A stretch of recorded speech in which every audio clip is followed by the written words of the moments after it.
And welcome back to another edition of the Wrestler's Dozen. I'm Randy. This is Jim. And this week it's not about how you start, it's how you finish. That's the first time I actually had a good opening to one of these, and I feel really good about myself. It's about finishers. It's perfect line. It's a key point to every wrestler is having that big finish that everyone knows that's your go home move. It's actually something that's kind of died in wrestling. There's so many false finishes now. It's kind of sad. It ruins the whole point of a finisher, I feel. Mm-hmm. I was listening to a thing from Al Snow, who I think is just a genius in the ring, talking about finishers, and he was doing a wrestling school, and he asked wrestlers, these kids, what their finisher was, and he goes, no, none of you have a finisher. Because the way to get a finisher over is come up with a move and beat that guy with it, and that guy with it, and that one, and that one, and that one, and that one, hundreds of times, and no one ever kicks out of it. Yep. Just so at that one point when it finally does happen, it's a big deal. And now everyone has signature moves, I think, at this point, because it's not always the finish, which is a little sad. Yeah. Everyone's going for that unpredictability. But let's get right to it, and let's go with a high flyer, Billy Kidman. Not hugely known, not super popular. Did get that push in WCW. Yeah, late a little bit in WWE. Run. Yeah, slightly in WWE with the Cruiserweight again. Had a weird feud with Hogan. Yeah. But a lot of people do this move now, and it's not as impressive. But to me, back then, it was fantastic. Shooting star press. I was gonna say, I think he was one of the first ones that I saw actually do it. That I remember him doing it, and it was one of those ones where you're just like, he just did a backflip off the top rope forward. Okay. That's pretty sweet. I will admit that. Yeah, and again, this was before high flying was a huge thing. Obviously, WCW had the cruiserweights, and they were doing all sorts of cool Rey stuff. Rey Mysterio had his, but it was a different type of high flying with Rey. Yeah, it was fast paced. It was head scissor takedowns for whatever reason, and it was always like he didn't have too many flips. You didn't see at the time. It was more, and that was just pretty. Yeah, his, I will say, of the ranking, if you were to rank the top shooting star presses, his would be more towards the middle or the bottom, just because when you watch him do it and you'd watch the replays, his were always kind of off-kiltered. Yeah, he would always kind of shoot off to the side a little bit. But I mean, nowadays you see guys like Ricochet do them, and they're literally straight forward and back, and they don't. So many gymnastics in wrestling these days. It's gotten so much more fluid and better, I would say. Another move that gets used a lot more these days, but this was the person I first saw do it. It's Petey Williams back in TNA doing the Canadian Destroyer, and now that I've seen a lot more people do it, and I think they set it up more and get more of a jump than what Petey would do. Petey's just would happen so fast, like his feet would hit and everyone would flip. I always wondered how people didn't die during this move. Obviously, I mean, these guys are well trained and they know how to protect them and make sure their head stays between the legs and not poke through. I mean, accidents are going to happen, but they do a good job of staying back, I think, so the pressure's not coming straight down. But it always looks amazing. Like that was, again, one of those innovative moves where you were just like, what just happened? That was a flipping pile driver. Like, again, TNA, when I first saw it, it was on Fox Sports, I think it was, like the original, again, the TV time limits. I think, personally, that's one thing that I will say I like about AEW, is they brought it back to that kind of classic feel of wrestling, where you have the time limits. You just had to I do and I don't. I'm just...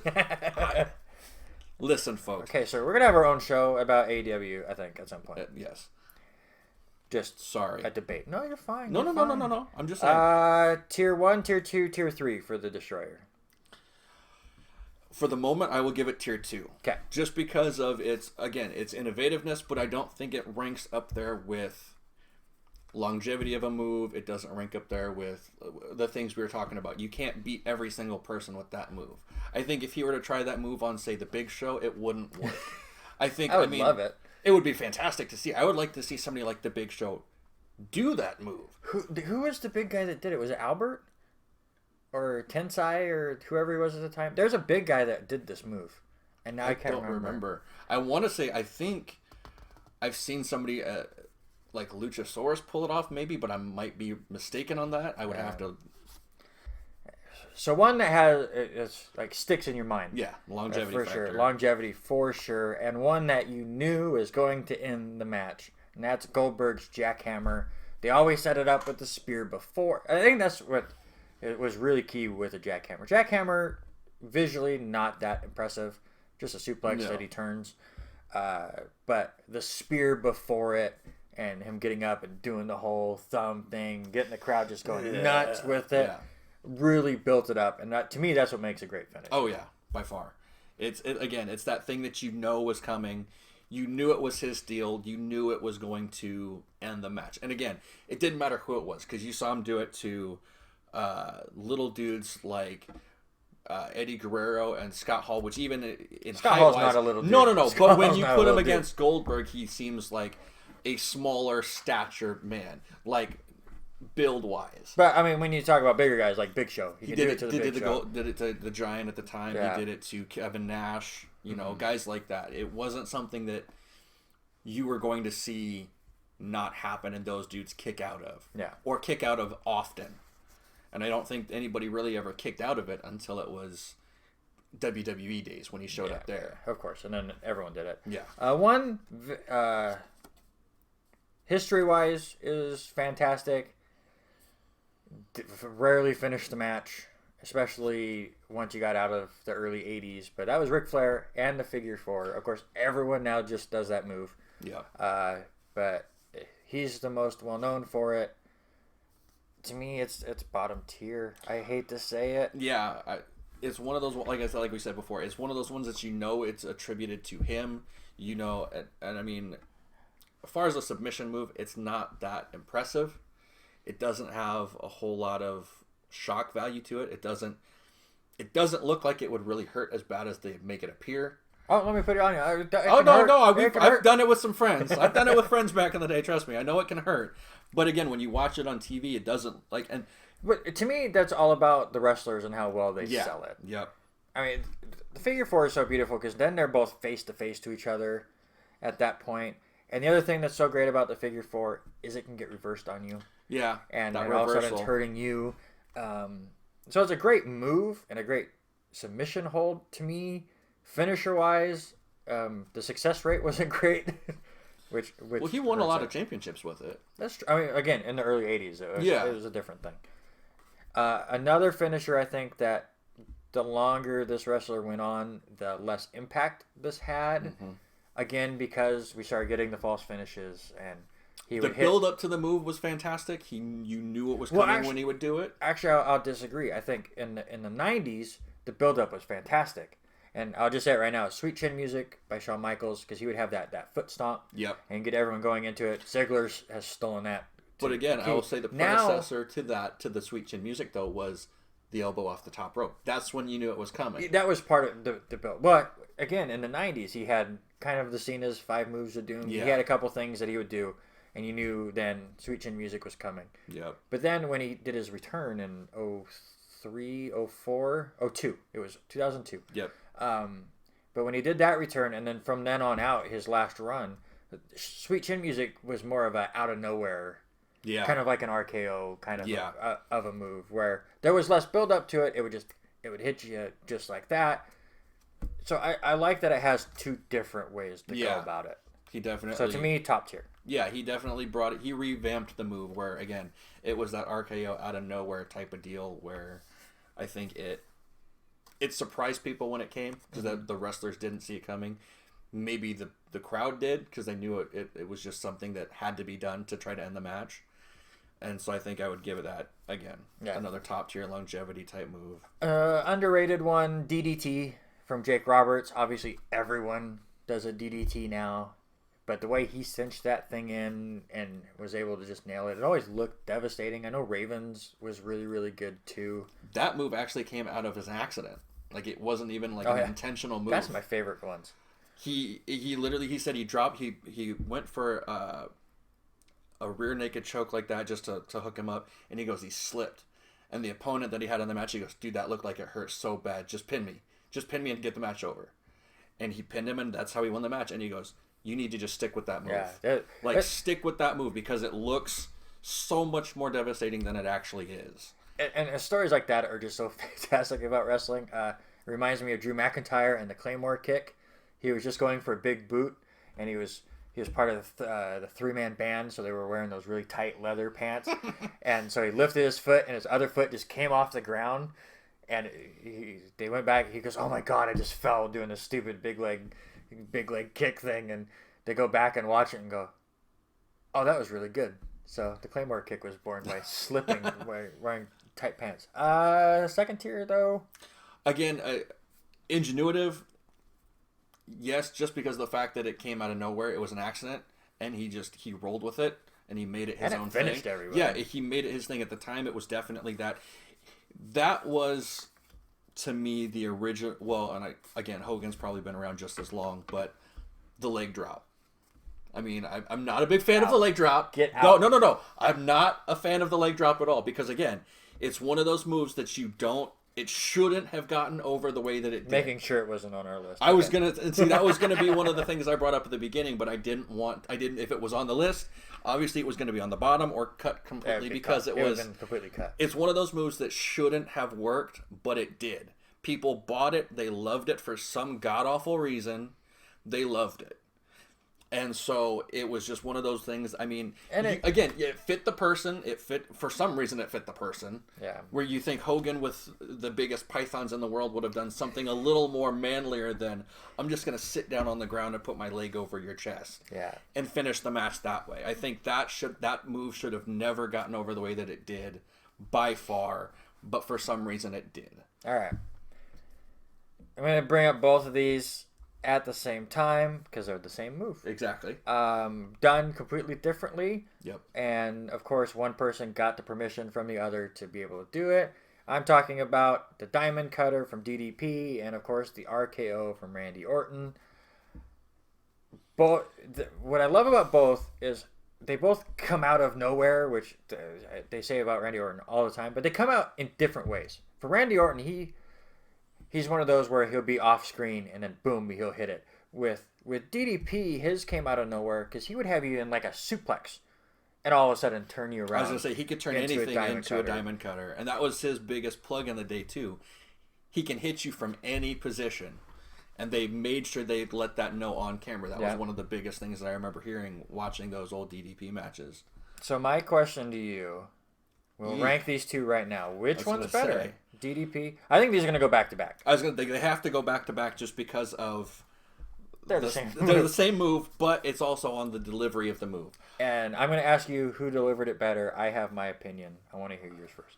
I say Randy Orton for the simple fact that again, he has the more memorable of the spots. You look at his match against Evan Bourne where he catches him out of the shooting star press. You look at the WrestleMania match where he catches Seth Rollins. Oh, that was really good. Where he just pops him up from the stomp. You look at he's caught several people in like moves that shouldn't have happened, but he does. And again, that out of nowhere factor where he comes out of screen, where like it could just be the play on the camera work, but the people in the crowd know it's coming. But I definitely give it, in my opinion, I give it to Randy Orton. And honestly, I was going to say DDP, and I'll say why in a second. But the other thing that Randy Orton does really well is he does the out-of-nowhere stuff really well, but he also can do the build-up. Like switching music, the whole punch in the ground and stuff. Yeah. For me, DDP, I thought, performed the move better. He was able to really cinch that thing in. It was a lot of times Randy Orton will just kind of touch the back of the head and they'll fall for it. Of course, I mean, you're helping out your fellow wrestler. But with DDP, it always seemed like he got a whole, like both hands clenched in there and was bringing it down. But I think, like you said, Randy Orton able to do a little bit more with it. But now the question is, top tier, second tier? I say top. I say top for now until we get further in the list because I honestly forgot what was on this list. I've looked through it, but I was never privy to making the list. Yeah, that's what happens when you're a replacement, sir. Yeah, it happens. I'm good with it because it keeps me on my toes. Then I don't. All right, next up, first female on the list, Victoria and the Widow's Peak. And this is just one of those moves where I try to figure out where they came up with it. if you don't know what it is, that she picks up her opponent and puts her back to back and has their legs wrap around her stomach and grabs them by the chin and then just sits on her butt.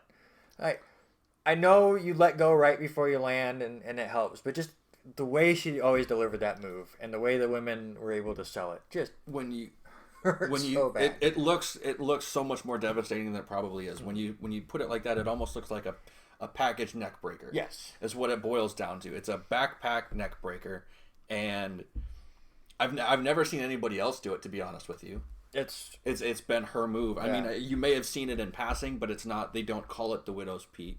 I don't know if there was ever another name for it, but as far as a women finisher, I think she is definitely up there with innovativeness and ingenuity when it comes to that. She was definitely one of the more physical divas. Yes. Back in that era.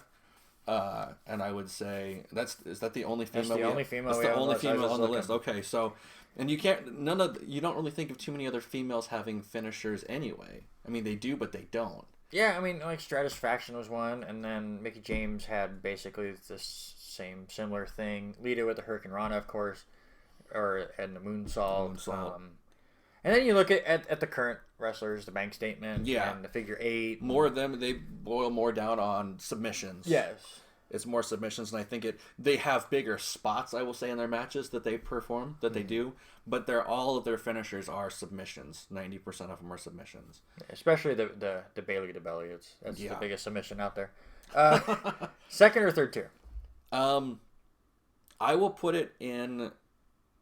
For the moment, I will put it second tier. Okay. Just because, again, with what we have on the table right now, if you look at the ingenuity in that middle tier right now, you've got Canadian Destroyer, DDT, the Canadian Destroyer by itself is top of that list and what we have on the table now. All right. So I will definitely say middle tier for the moment. Yeah, this one is an interesting one because it's the most basic move we have on this list.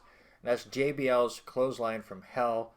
There's not many more wrestlers that were able to deliver a simple clothesline as well as he did. Just the way he's able to just torque into it. You put it in the likes of Stan Hansen. That's who they always compared him to. Personally, and I know this is going to get some dirty looks and some smack talk from you, but if you were to put it in any category of moves that should not have gotten over, other than the fact that the way he delivers it, the way the person he's wrestling sells it, I would put it in the same category as the leg drop. Yeah. Just because of it's such a simple move that should have never gotten over, but it looks so much more devastating than it actually is. And it's 100% credit. I mean, and it looks way more vicious than the leg drop. Yeah. And I think that's why it makes a list, because it is something so simple as just turning an arm. And he can give it to anybody. And again, it's one of those moves. So when you put him on, and JBL is not a small man by stature at all, but when you put him in a match against, say, the Big Show, you don't think that move should work. But he also was one that would deliver 2 or 3, sometimes even 4 of those clotheslines from Hell to the Big Show to put him down. And it worked so well, especially as a heel, where the babyface would go off the ropes, he's going to hit this big move, and then just get clothesline. Yep. And it would come out of nowhere. I think right now it's third tier. We may discuss more, just simplicity on there. I think it makes the list, though. I did, yeah. But we got just the viciousness. Again, it's one of those moves you can do to anybody, and it looks painful, period. We got some good ones left. Let's go with the only tag team move that we have on this list. There's not many tag moves out there, really. There were, but it was more from the 80s. The 80s had a lot, and they were pretty basic. The Road Warriors had a fantastic one. The Hart Foundation had a fantastic one. But this is David's nominee, and we kept it in there. You're here to sub, but I couldn't disagree with it. No. The Dudley Boys and the 3D, especially when you add in the table in there. Yeah. The build-up for it was great. Road Warriors had great build-up for theirs, because obviously Animal had to pick up the guy, and you could turn him around and get him all ready while Hawk got set up on the rope. But with the 3D, obviously, it's the whole Devon get the tables and the build up to it. I like this move. It's one of those moves that they did to countless of people, didn't matter size, shape, or form, or gender for that matter. Even I've seen it done to many females, and it again looks a lot more deadly than it actually is. It's a tag team cutter basically. Yeah. And it works. It again, you can't dispute it. They've done it in every single for years and for years. for years. They've done it in all every the single promotions organization they've gone to, and it's gotten them over. It's gotten them probably one of the highest tag team belt counts out there. I think they might be. It's Yeah. a lot. Another one of David's nominees probably is not going to make the cut because he's not here to defend it, but the visual of this one. I will even defend it again because, like you said, the visual of it alone. Bam Bam Bigelow and the Greetings from Asbury Park. Just the fact this guy is. Did he ever get to 400 pounds? He was 3-something. If he did, it was probably before he was performing this move because I don't think that the ropes would have held him at 400 pounds. Doing a moonsault as a big guy like this, very visually pleasing. Imagine being somebody the size of Billy Kidman or and looking up at that and seeing that come. It was hard enough to see a Vader bomb come at you, but when you add more rotation and gravity taking higher effect on that, I definitely think it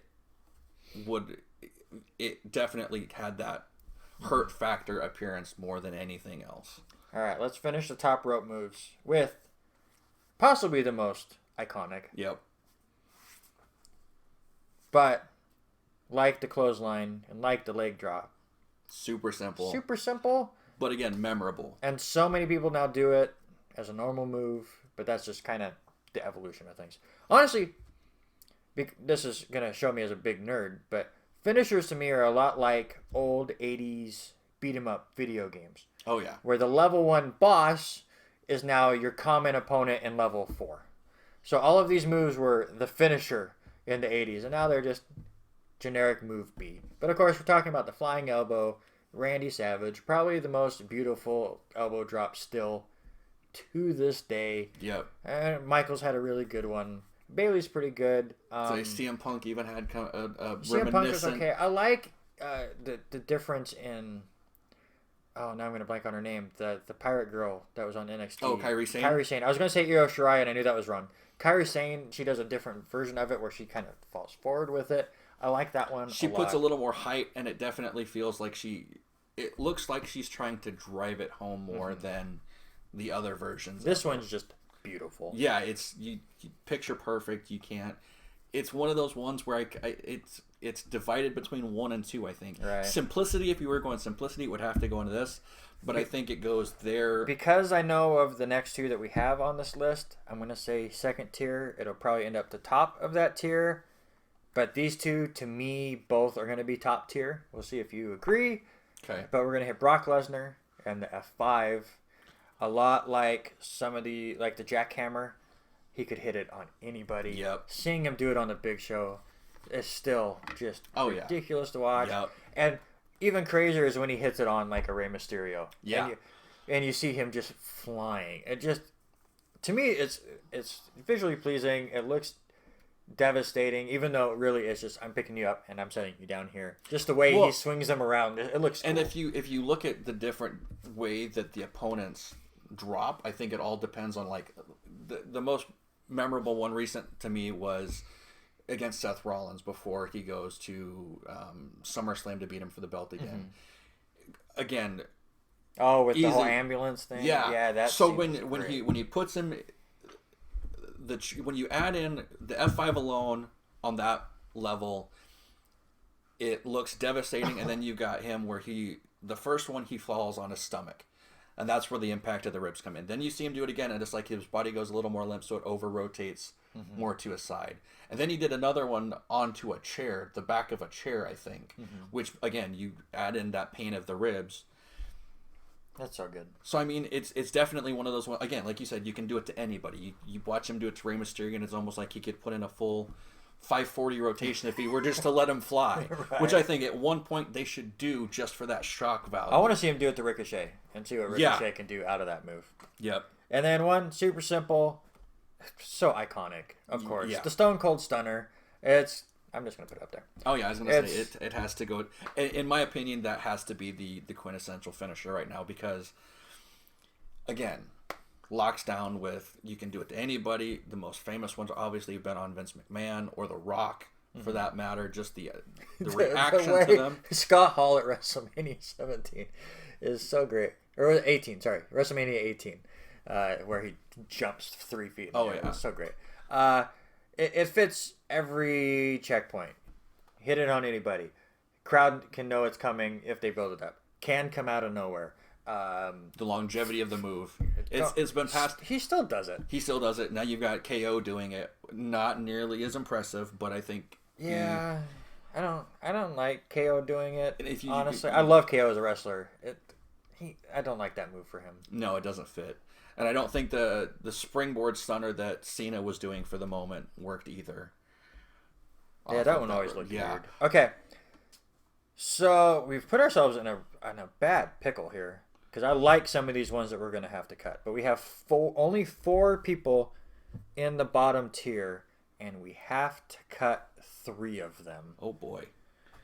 So only one of the Shooting Star Press, the Figure 4, the Clothesline from Hell, or the Greetings from Asbury Park is going to make the list. You take one, I take one, and then we'll discuss the final 2. Oh, good God. Well, I think right now, if you were going on Iconic alone and can be performed on anybody and it would work, I would say Ric Flair would stay. But that's going to be the one that I cut just because, again, everyone's doing it nowadays. It doesn't make sense to... And it doesn't always finish the match. No, it doesn't. It did reverse it, in the and 70s. now, it's the reversal, and it goes, And same thing, Shooting Star Press. I mean, especially with the way wrestling's going today, especially like AEW. I'm not going to rip on them, but they're a lot more flippy. Yep. Oh, no, I agree. And that's fine. And then indies are even more flippy. And that's just the way the wrestling style is going these days. Whether you like it or not, that's how it's going. So everyone does this. And a lot of them do it maybe even better. We gave it to him because they're the first. He was one of the first that I remember. So Clothesline from Hell, Greetings from Ashbury Park. Bam Bam makes it. I think on visual alone, yes. I think on Devastation, I would give it to JBL, though. So, I mean, that's where you have and I'm not trying to tear you here either, but that's what this show's about. Yeah. Is making these hard That's decisions. so good. Visually, Greetings, I mean, if you were to go on pain factor alone, I would say Greetings from Asbury Park has to stay. I couldn't imagine.